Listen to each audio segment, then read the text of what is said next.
सहारों को अपना बना लीजिए। बहरहाल यहां पर मैं 3 वजीफे ऐसे बताऊंगा इंशाअल्लाह जो टॉप ऑफ द लिस्ट 3 वज़ाइफ हैं मुसीबत और परेशानी में तकलीफ दूर करने के लिए, सुन्नत वज़ाइफ आप सल्लल्लाहु अलैहि वसल्लम की तरफ से तालीम फरमाए हुए।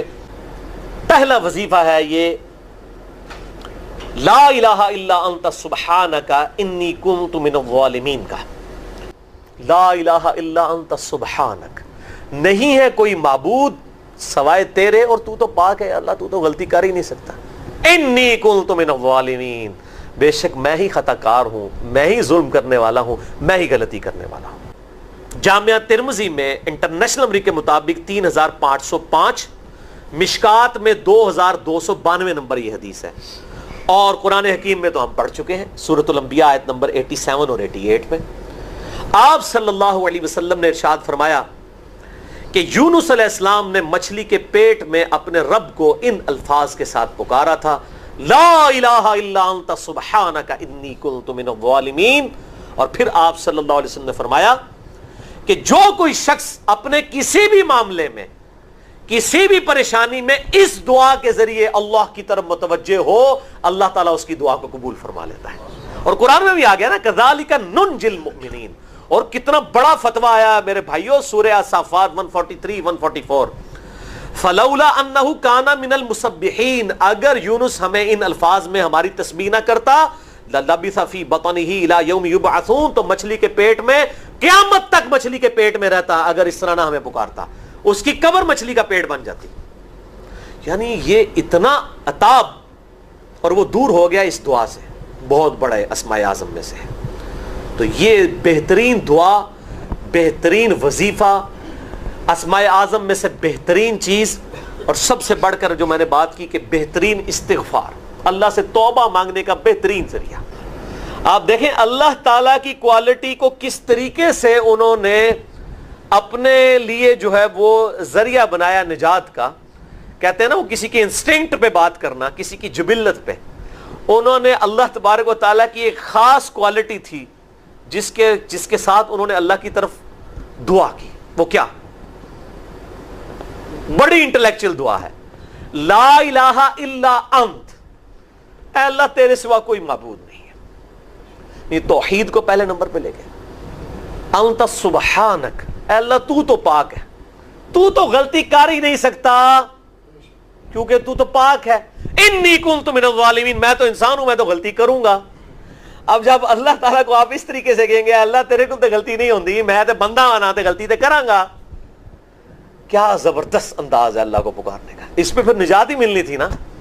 अल्लाह ताला की वो क्वालिटी उन्होंने जिक्र की है, अल्लाह मैं तो बंदा हूं ना, तो गलती करूंगा ना, तुझसे तो गलती नहीं होनी, तू तो पाक है, गलती तो मैं नहीं करनी है ना, तुझसे तो हो नहीं सकती, जब मैं कर बैठा हूं तो माफ कर देना। बेहतरीन दुआ है वल्लाह, बेहतरीन इस्तिग़फ़ार है। और सही बुखारी और मुस्लिम की मुत्तफ़क़ुन अलैह हदीस है, जब आप तशहुद में बैठो तो दुरूद शरीफ के बाद जो अपने रब से चाहो मांगो, उसमें ये दुआ भी आप अपने ऊपर लाजिम करें। ये अस्माए आज़म में से है, अपनी दुआओं में इस दुआ को करें।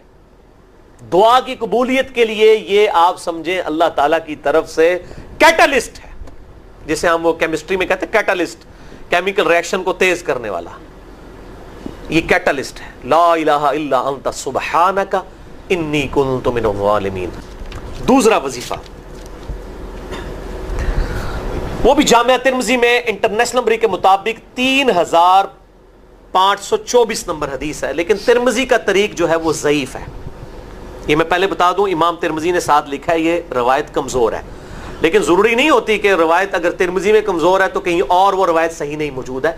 इसकी सही सनद अल मुस्तदरक लिल हाकिम में इंटरनेशनल नंबर के मुताबिक 1862 नंबर मौजूद है, और सुनन निसाई अल कुबरा में 10,492 नंबर है, और मिशकात में भी 2,454 नंबर हदीस है इंटरनेशनल नंबर के मुताबिक। तो सही सनद अल मुस्तदरक लिल हाकिम और सुनन निसाई अल कुबरा के अंदर मौजूद है। और वो वजीफा है, अनस इब्न मालिक कहते हैं और साद इब्न अबी वक़ास कहते हैं रज़ियल्लाहु ताला अन्हुमा व अलैहिमुस्सलाम, कि आप सल्लल्लाहु अलैहि वसल्लम को जब कभी कोई तकलीफ या परेशानी पहुंचती تو آپ صلی اللہ علیہ وآلہ وسلم ہمیشہ ان الفاظ میں اپنے رب کو پکارا کرتے ہیں، یا حی یا قیوم برحمتک استغیث، اے خود سے زندہ ہر چیز کو تھامنے والے، میں تیری رحمت کے ساتھ تیری مدد کا سوال کرتا ہوں۔ استغیث بولیں گے نا الف کے ساتھ، حمزہ کے ساتھ، تو یہ سنگولر کا صیغہ ہوگا، اور اگر ہم بولیں گے نستغیث نون کے ساتھ تو یہ جمع کا صیغہ بن جائے گا۔ کتنی بہترین دعا ہے، اے خود سے زندہ ہر چیز کو تھامنے والے، میں تیری رحمت کے ساتھ تیری مدد کا سوال کرتا ہوں۔ تو یہ بھی اسماء اعظم میں سے ہے۔ بہرحال یہ دوسرا وظیفہ ہو گیا۔ اب تیسرا وظیفہ جو ہے کمال وظیفہ، صحیح بخاری میں موجود ہے، انٹرنیشنل نمبر کے مطابق 4563 نمبر۔ ابن عباس رضی اللہ تعالی عنہما کہتے ہیں وعلیہم السلام، وہ کہتے ہیں کہ سیدنا ابراہیم علیہ السلام کو جب آگ میں پھینک رہے تھے نا، تو ابراہیم علیہ السلام نے اس وقت کہا تھا حسبنا اللہ ونعم الوکیل، ہم نے اللہ ہی پر بھروسہ کیا اور وہی بہتر کارساز ہے۔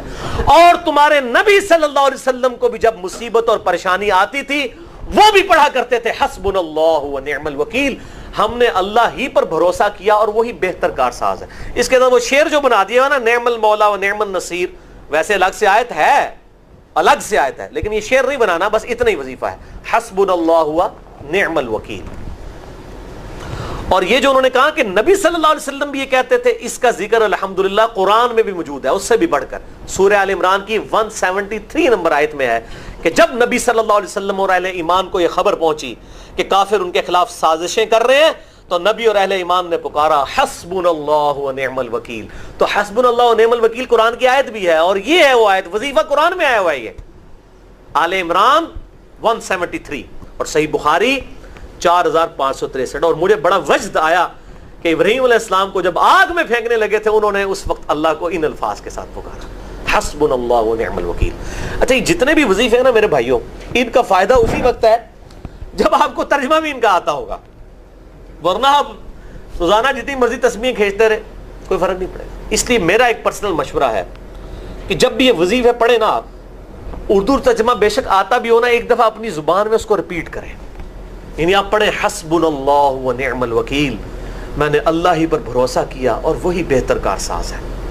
آپ دیکھیں یہ صوت القرآن چینل میں جب وہ عربی چل رہی ہوتی ہے، جیسے ہی وہ مراج الدین خان کا ترجمہ شروع ہوتا ہے نا، کیسے کب کبھی تاری ہو جاتی ہے، کیونکہ ہماری زبان میں بات ہو رہی ہوتی ہے نا، عربی ایویں تو نہیں قیام اللیل میں رو رہے ہوتے، ان کی زبان میں بات ہو رہی ہوتی ہے، اپنی زبان کا اثر ہوتا ہے۔ اسی طریقے سے آپ لا الہ الا انت سبحانک انی کنت من الظالمین، یا حسبنا اللہ ونعم الوکیل، یا حی یا قیوم برحمتک استغیث، جو بھی وظیفے پڑھیں نا، ایک دفعہ ان وظیفوں کو جب آپ الگ سے دعا مانگ رہے ہوں، اس وقت اس کو آپ اپنی زبان میں بھی دہرائیں۔ اور اس کے لیے کوئی تسبیح نہیں کھینچنے کی ضرورت کہ آپ نے اتنے 100 دفعہ پڑھنا ہے، تسبیح تو ویسے ٹھیک ہے، وہ آپ استعمال کر سکتے ہیں، لیکن آپ چلتے پھرتے اٹھتے بیٹھتے ہر وقت جس حالت میں بھی، اور صحیح مسلم میں حدیث ہے کہ یہ جو وظائف ہیں ان کے لیے تو کوئی وضو بھی کیا، غسل بھی پروٹوکول نہیں ہے۔ اب عائشہ کہتی ہیں نبی صلی اللہ علیہ وسلم حالت جنابت میں بھی اللہ کو یاد کر لیا کرتے تھے، صحیح مسلم میں حدیث موجود ہے، جنابت والے چیپٹر میں ہر حال میں اللہ کو یاد کرتے تھے۔ اور جو قرآن میں بھی دعائیں یا اذکار آئی ہیں نا، جب آپ حالت جنابت میں بھی اس کو کریں گے نا، تو اس پہ قرآن کا حکم نہیں لگے گا۔ جامعہ ترمذی اور ابو داؤد میں جو حدیث ہے کہ حضرت علی کہتے ہیں نبی صلی اللہ علیہ وسلم کو حالت جنابت کے علاوہ کوئی اور حالت قرآن پڑھنے سے مانے نہیں ہوتی تھی، تو اس سے مراد قرآن کی تلاوت ہے۔ اگر قرآن کی دعائیں جیسے ہیں بسم اللہ الرحمن الرحیم، یہ بھی تو قرآن ہے، سبحان اللہ بھی تو قرآن ہے، الحمدللہ بھی تو، یہ اذکار جو ہے نا، جب آپ اذکار کی نیت سے پڑھ رہے ہوں گے پھر یہ قرآن نہیں شمار ہوں گے، ذکر شمار ہوں گے، اور اس کے لیے نہ وضو پروٹوکول ہے اور نہ غسل کا ہونا ضروری ہے، ہر حال میں اللہ کو یاد کریں۔